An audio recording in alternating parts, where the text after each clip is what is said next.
the husband of a jailed British Iranian woman, has made an emotional appeal to Boris Johnson to focus on bringing his wife home, as a row over the Foreign Secretary's efforts to secure her release deepens. Richard Ratcliffe, whose wife Nazanin ZaghariRatcliffe remains behind bars in Iran after she was arrested at Tehran Airport last year, urged Johnson to make good the promise he made to go and visit Nazanin in Iran in a vlog for HuffPost UK.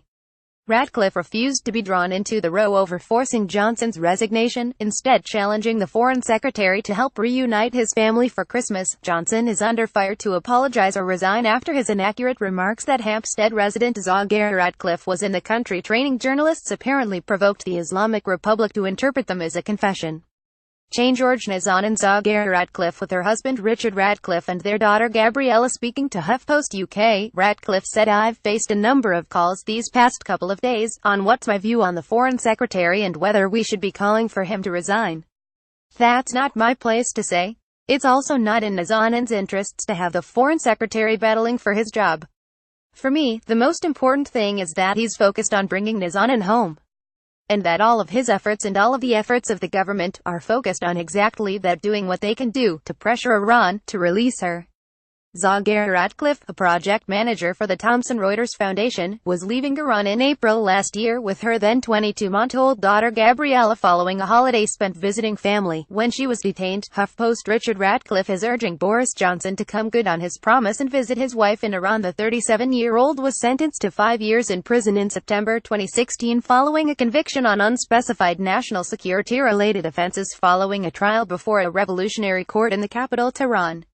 Following months of pressure from Ratcliffe and a Change.org petition which now numbers more than 1 million signatures, Johnson last week told Parliament that ZaghariRatcliffe's case was a miscarriage of justice and promised to visit her as soon as possible.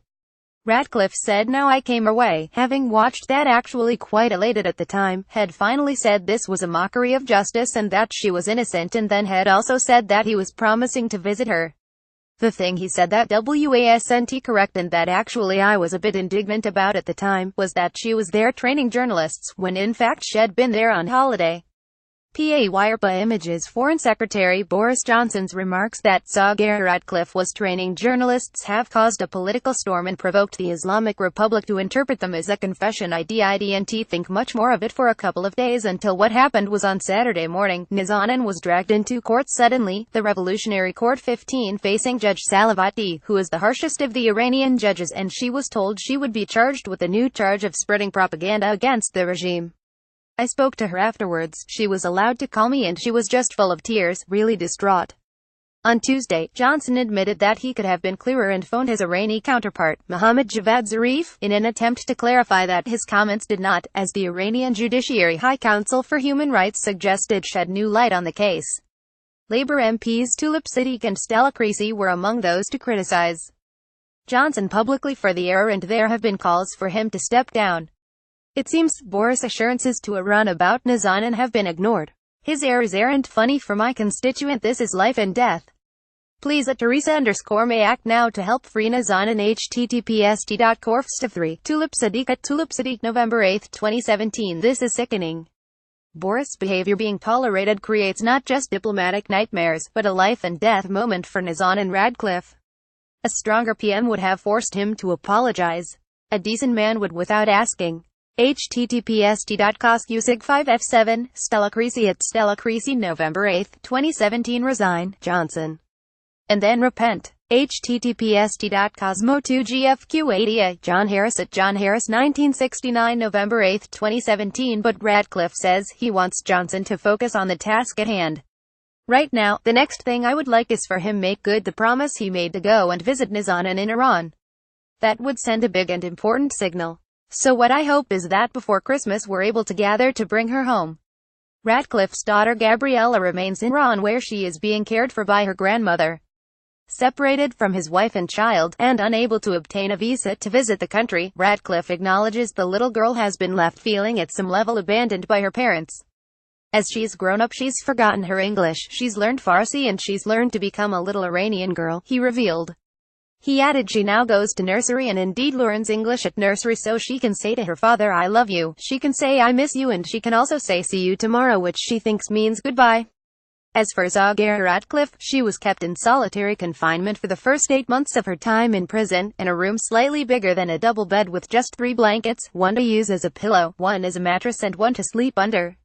Ratcliffe explains she would have a long time no company, apart from the company of her interrogators, who would bring her out of the room, sometimes blindfolded, sometimes not, and interrogate her.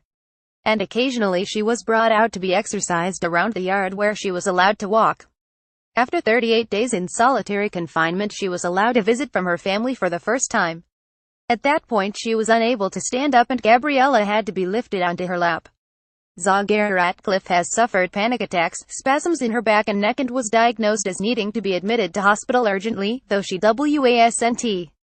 She has threatened suicide and been on hunger strike and has now been diagnosed with advanced depression. Ratcliffe urges people often ask me, what can I do? What else can I do? And the simple thing is, we have a petition on change.org, which keeps on collecting voices and signatures, and on that petition is where I tell our story. If you haven't signed the petition, please do. If you have friends who haven't signed the petition, please do. I firmly believe that if enough people care, then the right people will care enough, and that will bring Nazanin home. So thank you to all of you who have continued to care about our story. More news. Boris Johnson, Nazanin ZaghariRatcliffe, Richard Ratcliffe suggest a correction.